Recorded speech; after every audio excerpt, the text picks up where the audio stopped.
Hi everyone, I'm Daniel Wu and you're watching Character Media.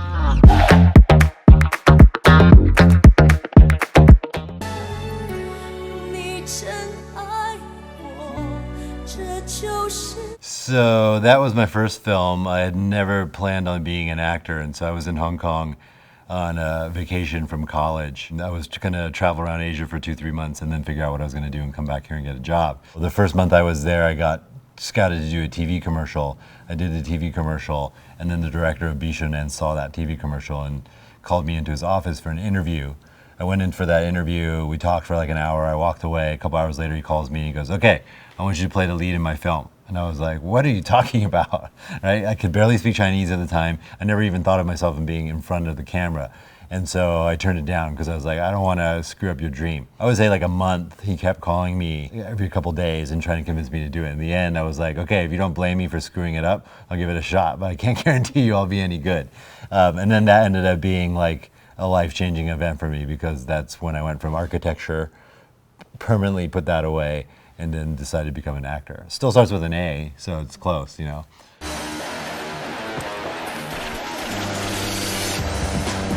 Gen X Cops was my third film.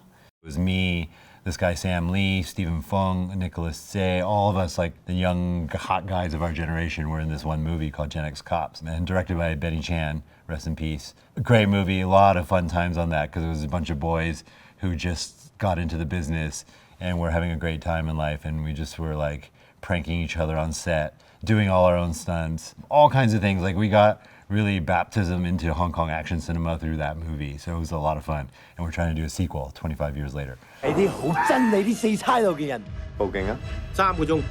was cool getting nominated and winning for Best Supporting Actor for New Police Story. Jackie Chan was someone I idolized my whole life. And then when I went to Hong Kong after I got Bishonen, actually that same week I met him at a party.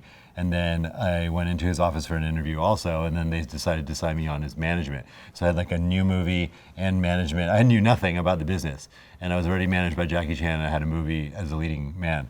And so that was huge, and having just Jackie in my life for 11 years, his company managed me. He was a great mentor, someone to look up to. That guy works so hard. It was like super brilliant in terms of like his entrepreneurship, ideas for making movies. And then the best piece of advice he ever gave me was, and you'd probably be surprised to hear this, is like, if you can not do action, don't do action, because otherwise you end up like me. I'd like to do dramas and things like that, but nobody's going to finance that kind of movie for me. And so I'm stuck doing action my whole life. And so, and then also seeing him in his, like, at the time his like early 50s, mid 50s, and being in the constant pain he was in from all the injuries of all the crazy stunts he's done, like I took that advice very seriously, and I didn't really let people know that I knew martial arts until much, much later in my career. And so his son looked up to me, and so he would call me sometimes like in the middle of the night and goes, "Can you call JC and tell him not to play so many video games?" Like, because he was like, he's not gonna listen to me, but I'll listen to you. So it was like very surreal to be integrated into his family in that way. The Heavenly Kings, that was an interesting project. So we wanted to make a movie that kind of lampooned the boy band life. We went about planning it out, and then when we realized like the concert scenes and like how many extras we would need for that and how much it would cost, like it kind of made it impossible to make. So we put it away for a while, and then one night, right before I was falling asleep, I had this brilliant idea that was like, we can become a boy band and pretend to be a boy band, and we'll go and like film all this stuff. And then we used all this footage for the film. And so it ended up being a mockumentary, kind of the way Spinal Tap is. And so we would do things where we would go to like, we would perform in a concert and we would make mistakes on purpose, like forget the dance moves, or the lip sync would go out of sync, you know, and do that stuff on purpose so that we could get a reaction from the crowd or a reaction from the media that would put it in a headline, and then we would use that in the film. And so, yeah, for 2 years we fooled everybody into thinking that we were a real boy band. And then we dropped the movie at the Hong Kong Film Festival, and I remember that night, the first scene played out, everyone realized like it was all fake, and you could feel the crowd. It was like almost 2,000 people that night. Totally get what we were doing, and kind of like this aha moment. It was really, really fun, except that after that I was blacklisted from local media for a while because they thought, you know, we manipulated them, because we would call in and give them fake news and all kinds of stuff like that, and they would print it. And so they got mad that all that time was all fake, right? But I was like, we were trying to defend you actually, to say that this was something that goes both ways. It's a two-way street.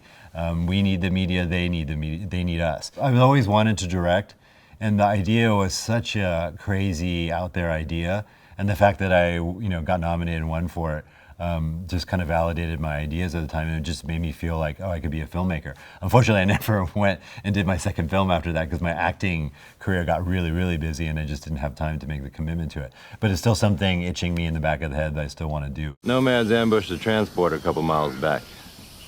Killed all the cogs. I loved working on Into the Badlands. It was a really cool dream project to be part of because not only was I, the leading actor in it, but I was also an executive producer, so I had a lot of say in how the show turned out. I brought in the martial arts team, all of our action directors, and the stunt people.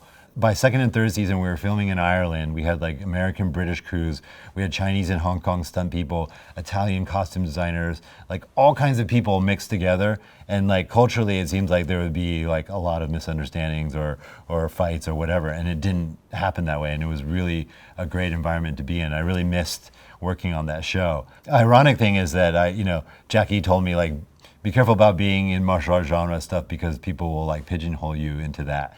And that was the one thing I did in America. And then like all the meetings I was having afterwards after Into the Badlands was over was for martial arts projects. And I turned down so many because I knew that if I went from Into the Badlands into another martial arts project, I'd be that Asian guy, Asian martial arts actor, right?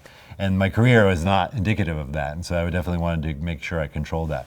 But the experience of making that show was amazing. I think we came a little too early. I think we'd still be going now if we came like maybe a year or two later.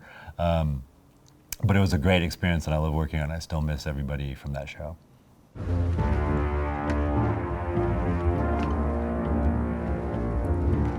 Coming to Westworld was awesome.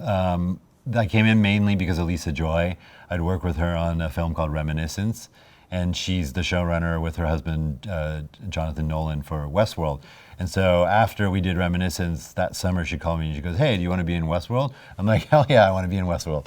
I love that show. Like the first season was amazing. But it was cool to be able to do season 4 and take on this totally different character, a new character and this kind of rebel leader in a different era of the Westworld. It was just cool to be part of that whole family because the story and the legacy and all the actors and everybody in it were just amazing. It was a great project to work on. 但是他是我的儿子。 American Born Chinese is kind of a really special project. All these iconic characters played by veteran actors, and then we're all supporting this young new group of actors. It was a great experience to work on. Not like just when I watch it now, there's so much of the story that reminds me of my upbringing and how I grew up. And I think it speaks to a lot of people, and no matter whether you're Asian or not, who come from immigrant family situations and ideas about how you culturally embrace your own culture, but also have to assimilate into American culture and finding that balance in life. A great project, really fun to work on, and I hope we get a second season.